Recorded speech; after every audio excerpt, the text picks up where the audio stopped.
Epístola a los Gálatas, capítulo 1. Pablo, apóstol, no de hombres ni por hombre, sino por Jesucristo y por Dios el Padre que lo resucitó de los muertos, y todos los hermanos que están conmigo, a las iglesias de Galacia. Gracia y paz sean a vosotros, de Dios el Padre y nuestro Señor Jesucristo, el cual se dio a sí mismo por nuestros pecados para librarnos del presente siglo malo, conforme a la voluntad de nuestro Dios y Padre, a quien sea la gloria por los siglos de los siglos. Amén. Estoy maravillado de que tan pronto os hayáis alejado del que os llamó por la gracia de Cristo, para seguir un evangelio diferente. No que haya otro, sino que hay algunos que os perturban y quieren pervertir el evangelio de Cristo. Mas si aún nosotros, o un ángel del cielo, os anunciare otro evangelio diferente del que os hemos anunciado, sea anatema. Como antes hemos dicho, también ahora lo repito: si alguno os predica diferente evangelio del que habéis recibido, sea anatema. Pues busco ahora el favor de los hombres o el de Dios, o trato de agradar a los hombres, pues si todavía agradara a los hombres no sería siervo de Cristo. Mas os hago saber, hermanos, que el evangelio anunciado por mí no es según hombre, pues yo ni lo recibí ni lo aprendí de hombre alguno, sino por revelación de Jesucristo. Porque ya habéis oído acerca de mi conducta en otro tiempo en el judaísmo, que perseguía sobremanera a la iglesia de Dios y la asolaba.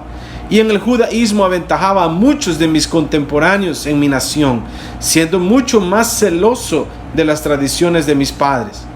Pero cuando agradó a Dios, que me apartó desde el vientre de mi madre y me llamó por su gracia, revelar a su Hijo en mí, para que yo lo predicase entre los gentiles, no consulté enseguida con carne y sangre, ni subí a Jerusalén a los que eran apóstoles antes que yo, sino que fui a Arabia y volví de nuevo a Damasco. Después, pasados 3 años, subí a Jerusalén para ver a Pedro y permanecí con él 15 días, pero no vi a ningún otro de los apóstoles, sino a Jacobo, el hermano del Señor. En esto que os escribo, he aquí delante de Dios que no miento. Después fui a las regiones de Siria y de Cilicia, y no era conocido de vista a las iglesias de Judea que eran en Cristo. Solamente oían decir: aquel que en otro tiempo nos perseguía, ahora predica la fe que en otro tiempo asolaba, y glorificaban a Dios en mí. Capítulo 2. Después, pasados 14 años, subí otra vez a Jerusalén con Bernabé, llevando también conmigo a Tito, pero subí según una revelación, y para no correr o haber corrido en vano, expuse en privado a los que tenían cierta reputación el evangelio que predico entre los gentiles. Mas ni aun Tito, que estaba conmigo, con todo y ser griego, fue obligado a circuncidarse. Y esto a pesar de los falsos hermanos introducidos a escondidas, que entraban para espiar nuestra libertad que tenemos en Cristo Jesús, para reducirnos a esclavitud, a los cuales ni por un momento accedimos a someternos, para que la verdad del evangelio permaneciese con vosotros. Pero de los que tenían reputación de ser algo, lo que hayan sido en otro tiempo, nada me importa. Dios no hace excepción de personas. A mí, pues, los de reputación nada nuevo me comunicaron. Antes, por el contrario, como vieron que me había sido encomendado el evangelio de la incircuncisión, como a Pedro el de la circuncisión, pues el que actuó en Pedro para el apostolado de la circuncisión, actuó también en mí para con los gentiles. Y reconociendo la gracia que me había sido dada, Jacobo, Cefas y Juan, que eran considerados como columnas, nos dieron a mí y a Bernabé la diestra en señal de compañerismo, para que nosotros fuésemos a los gentiles y ellos a la circuncisión. Solamente nos pidieron que nos acordásemos de los pobres, lo cual también procuré con diligencia hacer. Pero cuando Pedro vino a Antioquía, le resistí cara a cara, porque era de condenar, pues antes que viniesen algunos de parte de Jacobo, comía con los gentiles, pero después que vinieron, se retraía y se apartaba, porque tenía miedo de la circuncisión. Y en su simulación participaban también los otros judíos, de tal manera que aún Bernabé fue también arrastrado por la hipocresía de ellos. Pero cuando vi que no andaban rectamente conforme a la verdad del evangelio, dije a Pedro delante de todos: si tú siendo judío, vives como los gentiles y no como judío, ¿por qué obligas a los gentiles a judaizar? Nosotros, judíos de nacimiento y no pecadores de entre los gentiles, sabiendo que el hombre no es justificado por las obras de la ley, sino por la fe de Jesucristo. Nosotros también hemos creído en Jesucristo para ser justificados por la fe de Cristo y no por las obras de la ley, por cuanto por las obras de la ley nadie será justificado. Y si buscando ser justificados en Cristo, también nosotros somos hallados pecadores, ¿es por eso Cristo ministro de pecado? En ninguna manera, porque si las cosas que destruí las mismas vuelvo a edificar, transgresor me hago, porque yo por la ley soy muerto para la ley a fin de vivir para Dios. Con Cristo estoy juntamente crucificado, y ya no vivo yo, mas vive Cristo en mí. Y lo que ahora vivo en la carne, lo vivo en la fe del Hijo de Dios, el cual me amó y se entregó a sí mismo por mí. No desecho la gracia de Dios, pues si por la ley fuese la justicia, entonces por demás murió Cristo. Capítulo 3. El Espíritu se recibe por la fe. Oh Gálatas insensatos, ¿quién os fascinó para no obedecer a la verdad? A vosotros, ante cuyos ojos Cristo fue ya presentado claramente entre vosotros como crucificado. Esto solo quiero saber de vosotros: ¿recibisteis el Espíritu por las obras de la ley o por el oír con fe? ¿Tan necios sois? Habiendo comenzado por el Espíritu, ¿ahora vais a acabar por la carne? ¿Tantas cosas habéis padecido en vano? Si es que realmente fue en vano. Aquel pues que os suministra el Espíritu y hace maravillas entre vosotros, ¿lo hace por las obras de la ley o por el oír con fe? Así Abraham creyó a Dios y le fue contado por justicia. Sabed por tanto que los que son de fe, estos son hijos de Abraham. Y la Escritura, previendo que Dios había de justificar por la fe a los gentiles, dio de antemano la buena nueva a Abraham, diciendo: en ti serán benditas todas las naciones. De modo que los de la fe son bendecidos con el creyente Abraham, porque todos los que dependen de las obras de la ley están bajo maldición, pues escrito está: maldito todo aquel que no permaneciere en todas las cosas escritas en el libro de la ley para hacerlas. Y que por la ley ninguno se justifica para con Dios. Es evidente, porque el justo por la fe vivirá. Y la ley no es de fe, sino que dice: el que hiciere estas cosas vivirá por ellas. Cristo nos redimió de la maldición de la ley, hecho por nosotros maldición, porque está escrito: maldito todo el que es colgado en un madero, para que en Cristo Jesús la bendición de Abraham alcanzase a los gentiles, a fin de que por la fe recibiésemos la promesa del Espíritu. Hermanos, hablo en términos humanos. Un pacto, aunque sea de hombre, una vez ratificado, nadie lo invalida ni le añade. Ahora bien, a Abraham fueron hechas las promesas y a su simiente. No dice y a las simientes, como si hablase de muchos, sino como de uno, y a tu simiente, la cual es Cristo. Esto pues digo: el pacto previamente ratificado por Dios para con Cristo, la ley que vino 430 años después, no lo abroga para invalidar la promesa. Porque si la herencia es por la ley, ya no es por la promesa, pero Dios la concedió a Abraham mediante la promesa. Entonces, ¿para qué sirve la ley? Fue añadida a causa de las transgresiones, hasta que viniese la simiente a quien fue hecha la promesa, y fue ordenada por medio de ángeles en mano de un mediador. Y el mediador no lo es de uno solo, pero Dios es uno. Luego, ¿la ley es contraria a las promesas de Dios? En ninguna manera, porque si la ley dada pudiera vivificar, la justicia fuera verdaderamente por la ley. Mas la Escritura lo encerró todo bajo pecado, para que la promesa que es por la fe en Jesucristo fuese dada a los creyentes. Pero antes que viniese la fe, estábamos confinados bajo la ley, encerrados para aquella fe que iba a ser revelada, de manera que la ley ha sido nuestro ayo, para llevarnos a Cristo, a fin de que fuésemos justificados por la fe. Pero venida la fe, ya no estamos bajo ayo, pues todos sois hijos de Dios por la fe en Cristo Jesús. Porque todos los que habéis sido bautizados en Cristo, de Cristo estáis revestidos. Ya no hay judío ni griego, no hay esclavo ni libre, no hay varón ni mujer, porque todos vosotros sois uno en Cristo Jesús. Y si vosotros sois de Cristo, ciertamente linaje de Abraham sois y herederos según la promesa. Capítulo 4.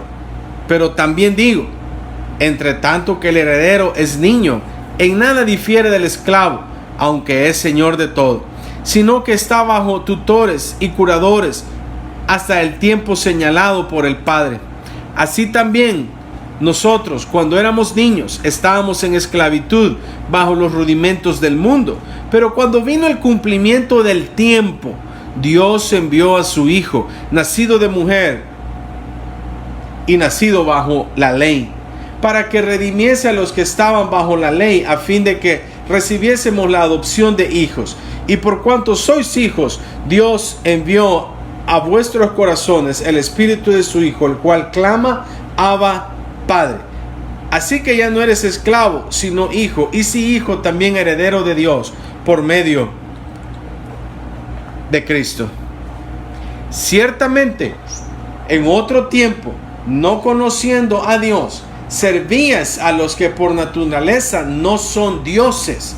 Mas ahora, conociendo a Dios, o más bien siendo conocidos por Dios, ¿cómo es que os volvéis de nuevo a los débiles y pobres rudimentos, a los cuales os queréis volver a esclavizar? Guardáis los días, los meses, los tiempos y los años. Me temo de vosotros que haya trabajado en vano con vosotros. Os ruego, hermanos, que os hagáis como yo, porque también me hice como vosotros. Ningún agravio me habéis hecho, pues vosotros sabéis que a causa de una enfermedad del cuerpo os anuncié el evangelio al principio, y no me despreciasteis ni desechasteis por la prueba que tenía en mi cuerpo. Antes bien me recibisteis como a un ángel de Dios, como a Cristo Jesús. ¿Dónde pues está esa satisfacción que experimentabais? Porque os doy testimonio de que si hubieseis podido, os hubiera sacado vuestros propios ojos para dármelos. ¿Me he hecho pues vuestro enemigo por deciros la verdad? Tienen celo por vosotros, pero no para bien, sino que quieren apartaros de nosotros para que vosotros tengáis celos por ellos. Bueno es mostrar celo en lo bueno siempre, y no solamente cuando estoy presente con vosotros, hijitos míos, por quienes vuelvo a sufrir dolores de parto hasta que Cristo sea formado en vosotros. Quisiera estar con vosotros ahora mismo y cambiar de tono, pues estoy perplejo en cuanto a vosotros. Decidme, los que queréis estar bajo la ley, ¿no habéis oído la ley? Porque está escrito que Abraham tuvo dos hijos, uno de la esclava, el otro de la libre. Pero el de la esclava nació según la carne, más el de la libre por la promesa, lo cual es una alegoría, pues estas mujeres son los dos pactos. El uno proviene del monte Sinaí, el cual da hijos para esclavitud. Este es Agar, porque Agar es el monte Sinaí en Arabia y corresponde a la Jerusalén actual, pues esta, junto con sus hijos, está en esclavitud. Mas la Jerusalén de arriba, la cual es madre de todos nosotros, es libre, porque está escrito: regocíjate, oh estéril, tú que no das a luz, prorrumpe en júbilo y clama, tú que no tienes dolores de parto, porque más son los hijos de la desolada que de la que tiene marido. Así que, hermanos, nosotros, como Isaac, somos hijos de la promesa. Pero como entonces el que había nacido según la carne perseguía al que había nacido según el Espíritu, así también ahora. Mas, ¿qué dice la Escritura? Echa fuera a la esclava y a su hijo, porque no heredará el hijo de la esclava con el hijo de la libre. De manera, hermanos, que no somos hijos de la esclava, sino de la libre. Capítulo 5. Estad firmes en la libertad. Estad pues firmes en la libertad con que Cristo nos hizo libres, y no estéis otra vez sujetos al yugo de esclavitud. He aquí, Yo, Pablo, os digo que si os circuncidáis, de nada os aprovechará Cristo. Y otra vez testifico a todo hombre que se circuncida, que está obligado a guardar toda la ley. De Cristo os desligasteis, los que por la ley os justificáis, de la gracia habéis caído. Pues nosotros por el Espíritu aguardamos por fe la esperanza de la justicia. Porque en Cristo Jesús ni la circuncisión vale algo, ni la incircuncisión, sino la fe que obra por el amor. Vosotros corríais bien. ¿Quién os estorbó para no obedecer a la verdad? Esta persuasión no procede de aquel que os llama. Un poco de levadura leuda toda la masa. Yo confío respecto de vosotros en el Señor, que no pensaréis de otro modo, mas el que os perturba llevará la sentencia, quien quiera que sea. Y yo, hermanos, si aún predico la circuncisión, ¿por qué padezco persecución todavía? En tal caso, se ha quitado el tropiezo de la luz. Ojalá se mutilasen los que os perturban, porque vosotros, hermanos, a libertad fuisteis llamados, solamente que no uséis la libertad como ocasión para la carne, sino servíos por amor los unos a los otros, porque toda la ley en esta sola palabra se cumple: amarás a tu prójimo como a ti mismo. Pero si os mordéis y os coméis unos a otros, mirad que también no os consumáis unos a otros. Digo pues, andad en el Espíritu, y no satisfagáis los deseos de la carne, porque el deseo de la carne es contra el Espíritu, y el del Espíritu es contra la carne. Y estos se oponen entre sí para que no hagáis lo que quisierais. Pero si sois guiados por el Espíritu, no estáis bajo la ley. Y manifiestas son las obras de la carne, que son adulterio, fornicación, inmundicia, lascivia, idolatría, hechicerías, enemistades, pleitos, celos, iras, contiendas, disensiones, herejías, envidias, homicidios, borracheras, orgías y cosas semejantes a estas, acerca de las cuales os amonesto, como ya os lo he dicho antes, que los que practican tales cosas no heredarán el reino de Dios. Mas el fruto del Espíritu es amor, gozo, paz, paciencia, benignidad, bondad, fe, mansedumbre, templanza. Contra tales cosas no hay ley. Pero los que son de Cristo han crucificado la carne con sus pasiones y deseos. Si vivimos por el Espíritu, andemos también por el Espíritu. No nos hagamos vanagloriosos, irritándonos unos a otros, envidiándonos unos a otros. Capítulo 6. Hermanos, si alguno fuere sorprendido en alguna falta, vosotros que sois espirituales, restauradle con espíritu de mansedumbre, considerándote a ti mismo, no sea que tú también seas tentado. Sobrellevad los unos las cargas de los otros, y cumplid así la ley de Cristo. Porque el que se cree ser algo, no siendo nada, a sí mismo se engaña. Así que cada uno someta a prueba su propia obra, y entonces tendrá motivo de gloriarse solo respecto de sí mismo y no en otro, porque cada uno llevará su propia carga. El que es enseñado en la palabra, haga partícipe de toda cosa buena al que lo instruye. No os engañéis, Dios no puede ser burlado, pues todo lo que el hombre sembrare, eso también segará. Porque el que siembra para su carne, de la carne segará corrupción. Mas el que siembra para el Espíritu, del Espíritu segará vida eterna. No nos cansemos pues de hacer bien, porque a su tiempo segaremos, si no desmayamos. Así que, según tengamos oportunidad, hagamos bien a todos, y mayormente a los de la familia de la fe. Mirad con cuán grandes letras os escribo de mi propia mano. Todos los que quieren agradar en la carne, estos os obligan a que os circuncidéis, solamente para no padecer persecución a causa de la cruz de Cristo. Porque ni aun los mismos que se circuncidan guardan la ley, pero quieren que vosotros os circuncidéis, para gloriarse en vuestra carne. Pero lejos esté de mí gloriarme, si no en la cruz de nuestro Señor Jesucristo, porque en el mundo me es crucificado a mí y yo al mundo, porque en Cristo Jesús ni la circuncisión vale nada, ni la incircuncisión, sino una nueva creación. Y a todos los que anden conforme a esta regla, paz y misericordia sea a ellos y al Israel de Dios. De aquí en adelante nadie me cause molestias, porque yo traigo en mi cuerpo las marcas del Señor Jesús. Hermanos, la gracia de nuestro Señor Jesucristo sea con vuestro espíritu. Amén.